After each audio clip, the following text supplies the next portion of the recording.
Tasawuf dapat diklasifikasikan menjadi 3 mazhab utama, yaitu tasawuf akhlaki, amali, dan falsafi.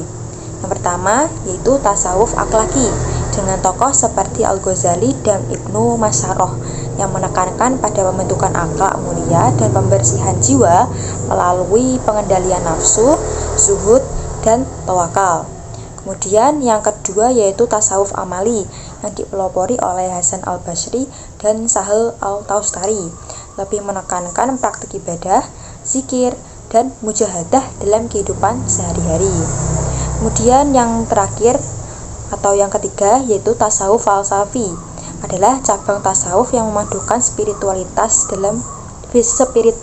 dan filsafat dengan konsep seperti wahdah al-wujud, yaitu kesatuan wujud, yang menyatakan bahwa hanya Allah yang memiliki keberadaan sejati, sementara makhluk hanya manifestasi darinya. Tokoh-tokoh dalam filsafat falsafi ini meliputi Ibnu Arabi, Al-Hallaj, dan Jalaluddin Rumi. Konsep ini menggambarkan hubungan mistik antara makhluk dan Tuhan, di mana segala sesuatu dianggap sebagai pantulan wujud Allah.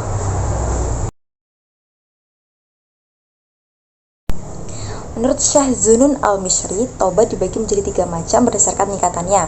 Yang pertama yaitu tobat awam. Tobat ini dilakukan oleh orang-orang awam atau orang umum yang bertobat dari dosa-dosa besar dan kecil yang tampak, seperti maksiat yang dilakukan secara sadar, misalnya seperti berbohong, mencuri, dan sebagainya. Fokusnya adalah meninggalkan perbuatan dosa dan kembali pada jalan Allah. Yang kedua yaitu tobat khawas. Tobat ini dilakukan oleh orang khusus atau khawas, yaitu para ahli ibadah dan ulama. Mereka bertobat bukan hanya dari dosa yang nyata, tetapi juga dari kelalaian atau kekurangan dalam beribadah. Mereka merasa belum maksimal dalam memenuhi hak-hak Allah. Yang ketiga yaitu tobat khawaslul khawas.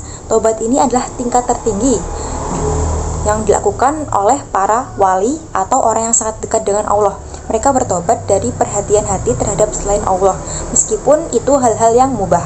Fokusnya adalah mencapai kesucian hati dan totalitas cinta kepada Allah tanpa distraksi duniawi.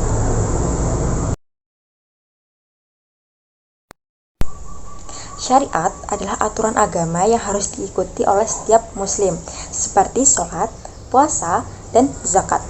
Kemudian yaitu torekot. Torekot adalah jalan atau metode yang digunakan untuk mendekatkan diri kepada Allah.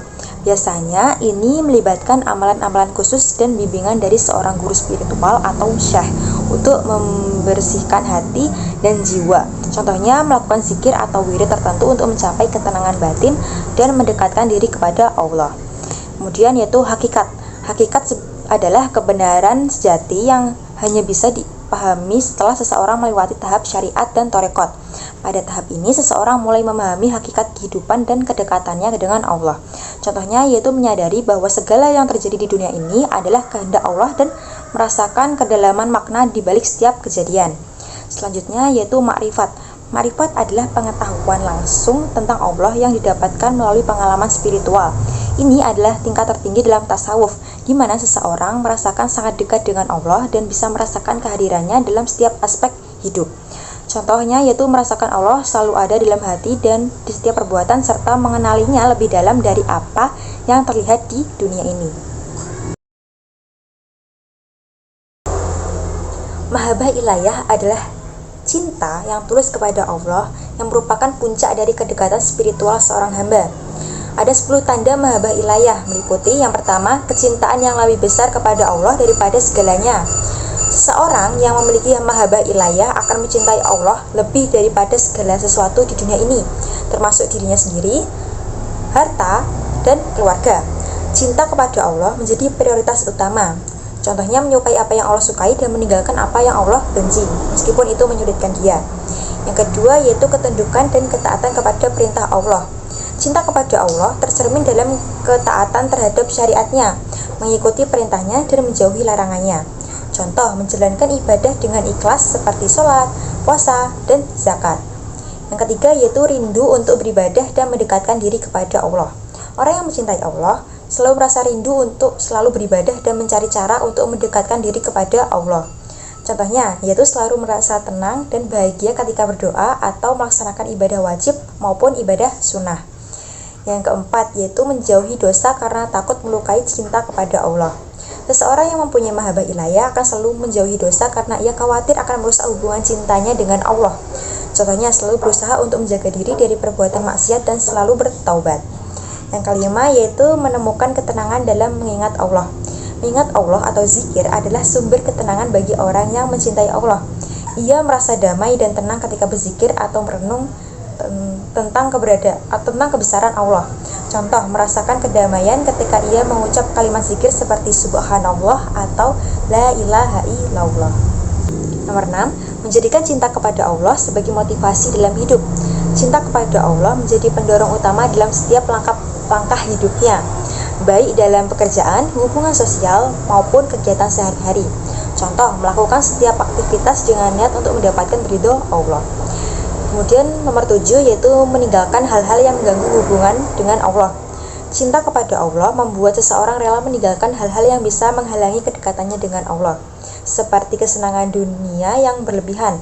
Contohnya yaitu menghindari pergaulan yang buruk atau hiburan yang bisa membuat dia lalai dalam ibadah.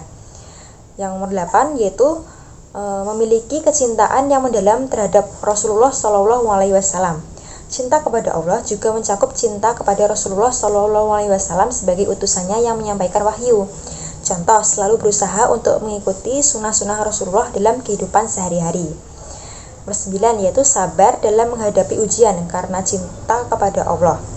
Orang yang mencintai Allah akan sabar menghadapi cobaan hidup karena ia menyadari bahwa semua ujian yang datang dari Allah merupakan bagian dari proses mendekatkan diri kepada Allah. Contohnya yaitu tetap tawakal dalam menghadapi setiap cobaan dan penderitaan karena yakin bahwa itu adalah ujian dari Allah yang akan membuat dia semakin dekat dengan Allah. Nomor 10 yaitu rasa syukur yang mendalam atas karunia Allah. Cinta kepada Allah membuat seseorang merasa sangat bersyukur atas segala nikmat yang diberikan Allah, baik besar maupun kecil. Contohnya yaitu selalu merasa bersyukur dan selalu berterima kasih kepada Allah dengan rezeki yang diberikan oleh Allah, baik itu besar maupun kecil, dan selalu berterima kasih kepada Allah atas di setiap keadaan, entah itu susah maupun senang. Konsep ajaran tasawuf falsafi yaitu yang pertama ada wahdatul syuhud, itu pandangan bahwa Allah dan alam tampak sebagai satu dalam pengalaman spiritual, namun tetap ada pemisahan antara Tuhan dan ciptaannya. Contohnya, melihat segala sesuatu sebagai cerminan dari cinta Allah. Analoginya seperti pelukis melihat lukisannya sebagai bagian dari dirinya meskipun berbeda. Yang kedua yaitu ada wahdatul wujud, yaitu semua yang ada, baik Tuhan maupun ciptaannya adalah satu hakikat yang sama. Contohnya merasakan bahwa diri dan alam semesta adalah satu dengan Allah. Analoginya seperti air yang mengalir dalam satu ember dan tetap berasal dari sumber yang sama. Yang ketiga, hulul, yaitu Tuhan bisa menjelma atau meresap dalam makhluknya tetapi tidak berubah menjadi makhluk itu. Contoh, merasakan kehadiran Allah dalam diri seorang sufi. Analoginya seperti cahaya matahari yang menyentuh benda tanpa berubah menjadi benda itu. Kemudian yang keempat yaitu ittihad, yaitu penyatuan total antara Tuhan dan makhluk, di mana keduanya tak terpisahkan. Contohnya merasakan bahwa dirinya dan Tuhan adalah satu. Analoginya seperti dua tetesan air yang menyatu dalam sungai.